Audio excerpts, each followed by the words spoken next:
নমস্কার বন্ধুরা, বনমালী কুকিংয়ের নতুন একটা ভিডিওতে সকলকে স্বাগত। আজ আমি চালতা দিয়ে এক চাটনি তোমাদের করে দেখাবো।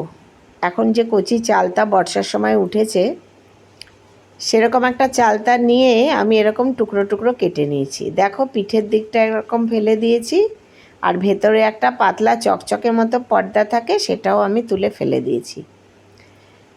এগুলো ফেলে চালতাগুলোকে এরকম সরু সরু করে টুকরো করে নিয়েছি।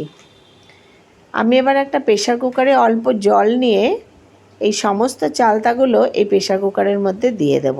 ভালো করে ধুয়ে নিলাম, ধুয়ে চালতাগুলো প্রেশার কুকারে দিয়ে দিলাম। এই প্রেশার কুকারে আমি একটা সিটি দিয়ে নেব।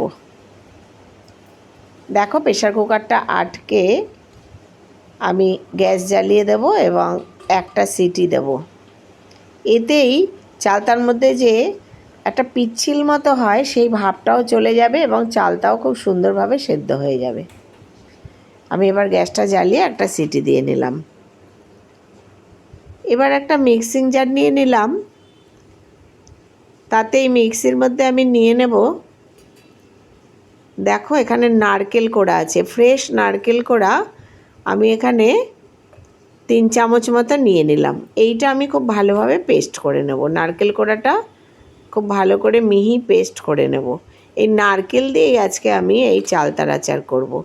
অনেকেই এই চালতার আচারটা করে থাকো এবং তারা খাও, জানো কেমন ভালো হয়। আর যারা করনি এখনও, তারা আমার রেসিপি দেখে একবার এরকম চালতা দিয়ে নারকেল দিয়ে এই ইলিশ মাছের সময়ে খুব ভালো একটা চাটনি তৈরি হয়।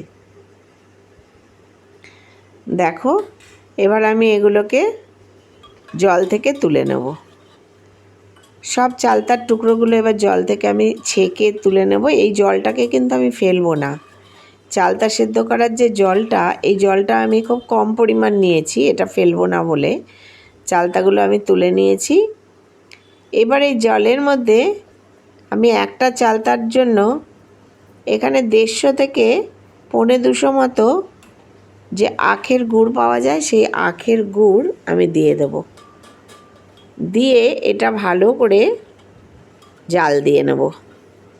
ওই চালতা ফোটানো জলেই আমি গুড়টা দিয়ে ফুটিয়ে নেব। দেখো, খুব বেশিক্ষণ ফোটাবো না, যেমন আঠালো হয়ে যায় সেরকম নয়। ভালো করে গুড়টা জলের সাথে যখন মিশে যাবে, তখনই আমি এটা নামিয়ে রাখবো। আমার হয়ে গেছে, এটা আমি নামিয়ে রাখছি। এবার গ্যাসে একটা কড়াই বসিয়ে দেব। কড়াইতে এবার আমি, কড়াইটা হয়ে গেলে এতে দিয়ে দেব খুব কম পরিমাণে একটুখানি সর্ষের তেল। একদম সামান্য একটু সর্ষের তেল আমি এতে দেব। দিয়ে চাটনির জন্য আমি ফোড়ন দেব অল্প পরিমাণে একটা শুকনো লঙ্কা আর অল্প পরিমাণে একটু সর্ষে। ফোড়নটা একটু হয়ে গেলে পরে আমি চালতাগুলো যে সেদ্ধ করে রেখেছি, সেই চালতাগুলো দিয়ে ভালো করে নেড়ে নেব।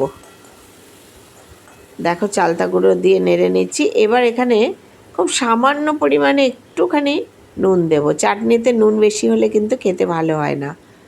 আর দিয়ে দেবো একটু হলুদ, সেটা খুব সুন্দর রঙের জন্য দিলাম। তোমরা হলুদ না দিয়েও করতে পারো, তবে হলুদ যদি এরকম দিয়ে নেওয়া যায়, তাহলে চাটনির রঙটা খুব সুন্দর হয়।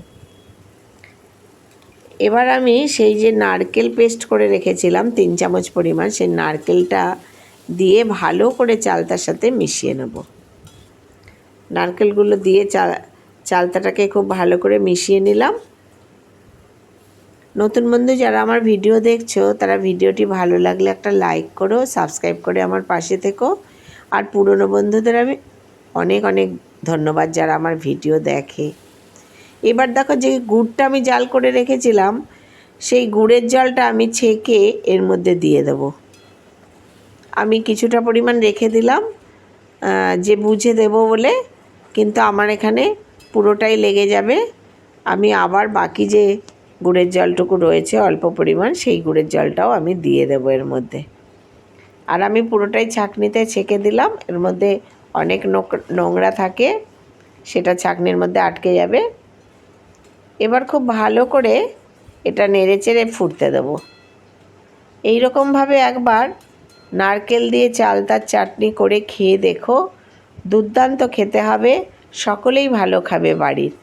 এই যে গুড় দিয়ে আমি করেছি, তোমরা গুড়ের বদলে চিনি দিয়েও করতে পারো। গুড় দিয়ে করলে রঙটা সুন্দর হয়।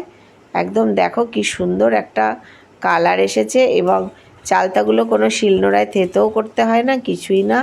এইভাবে প্রেশার কুকারে যদি একটা সিটি দিয়ে নাও, তাহলে চালতা খুব সুন্দরভাবে নরম হয়ে যাবে।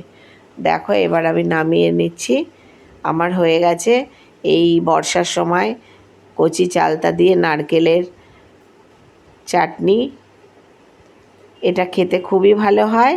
তোমরাও আমার মতো করে এরকম করে খেয়ে দেখো, খুবই ভালো লাগবে। তারপর কমেন্টে জানিও কেমন হলো। সকলে ভালো থেকো, সুস্থ থেকো, আর আমার মতো করে এইরকম চালতা দিয়ে নারকেল দিয়ে চাটনি করে খেয়েও দেখো কি সুন্দর দেখতে হয়েছে। একদম কাচের মতো স্বচ্ছ, খুব সুন্দর খেতে হয় এই চাটনি। আর চালতা যখন পেকে যায় তখন সেটা দিয়ে আচার করা যায়। এখন আচার অতটা ভালো হয় না।